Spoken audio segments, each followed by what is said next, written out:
hari ini Sabtu 16 Januari tahun 2021 sekitar pukul 7:45 waktu Indonesia Tengah terjadi longsor dari Maros menuju ke Bone di jalan, ya ini dia jalanan yang mungkin sudah terkenal, yang sudah lewat di sini.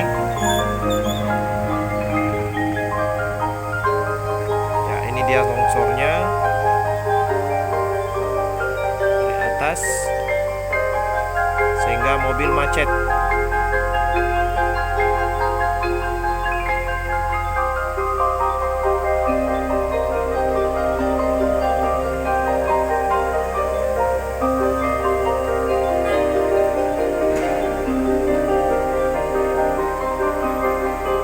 Semoga ada pihak pemerintah Kabupaten Maros untuk lebih sigap dalam mengatasi masalah ini.